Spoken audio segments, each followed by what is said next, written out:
ये कहाँ, अगर मैं इसी आंकड़े को मुंबई के आपसे समझ लूं जरा, और ये ओवरऑल एक पिक्चर की महायुति 6 एग्जिट पोल में महायुति सरकार बना रही है, 5 एग्जिट पोल में महाविकास आघाड़ी एज बनाती हुई दिख रही है, इसका एक ओवरऑल आपका ऑब्जर्वेशन?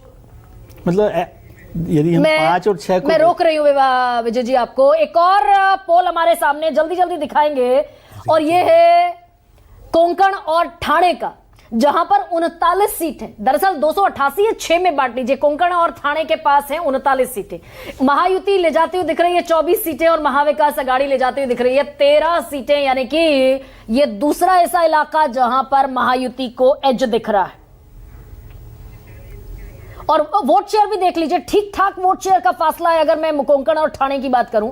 दरअसल ये शिवसेना और बीजेपी का गढ़ भी माना जा सकता है। महायुति के पास 50% का वोट शेयर है और महाविकास आघाड़ी के पास 33% का। विजय जी, ये दोनों रीजन कुछ कहीं पर कंक्लूड करते हुए देख सकते हैं कि आप भाई इधर मुंबई में भी और कोंकण और ठाणे में भी एज, डबल का एज है तकरीबन, दोगुनी सीटों। बिल्कुल, लेकिन दोनों से आप महाराष्ट्र के नतीजे पर नहीं पहुंच सकते, क्योंकि ये दोनों जो हैं वो बिल्कुल ठीक हैं मेरे हिसाब से, क्योंकि कोंकण और ठाणे जो है शिवसेना और भारतीय जनता पार्टी का बड़ा गढ़ है।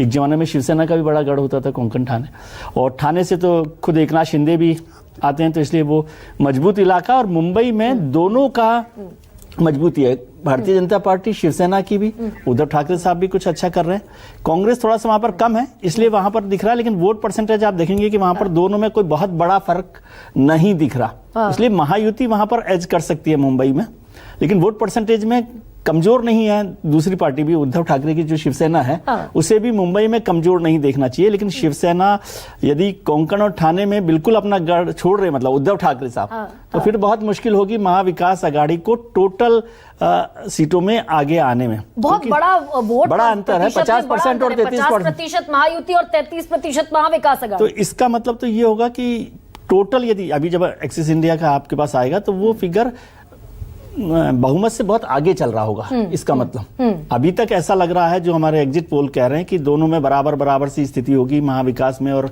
महायुति में। और दूसरी बात, जो अदर्स हैं वो भी बड़ा एक ताकत बना सकते हैं, नंबर बना सकते हैं। जैसे बार बार चर्चा हो रही है 95 में 45 सीट्स पर इंडिपेंडेंट थे, तो क्या वहां पर पहुंचेंगे कि नहीं पहुंचेंगे, लेकिन वो अदर्स जो हैं वो भी महत्वपूर्ण भूमिका अदा करेंगे। लेकिन यदि मुंबई और इनको देखते हैं, और खासतौर से ठाणे और कोंकण का इलाका देखते हैं, तो इसका मतलब उद्धव ठाकरे साहब इस पूरे चुनाव की सबसे कमजोर कड़ी होंगे। अब इसमें मुकाबला बड़ा है, जो हम ये मानकर चल रहे थे कि महायुति में अजीत पवार सबसे कमजोर कड़ी साबित होंगे, वो यहाँ उद्धव साबित होते हुए नजर आ रहे हैं। मतलब वो दो ही कमजोर कड़ी मुझे लगता है, अजीत पवार साहब और उद्धव ठाकरे। लेकिन उद्धव ठाकरे के कमजोर होने से महाविकास आघाड़ी की संभावनाएं कम हो जाएंगी। अजीत पवार के कमजोर होने से महायुति पर असर नहीं पड़ेगा, क्योंकि उसमें मेजर चंक एकनाथ शिंदे साहब का और भारतीय जनता पार्टी का, मतलब हम समझते हैं 90 to 100 या 100+ बीजेपी के पास होगा, और 40, 45, 50 जो भी होता है वो शिंदे का होगा। तो इसलिए अजीत पवार के कमजोर होने से महायुति की सरकार बनने की संभावनाओं पर ज्यादा असर नहीं पड़ता, लेकिन उद्धव ठाकरे के कमजोर होने से बड़ा असर पड़ेगा। और साजिद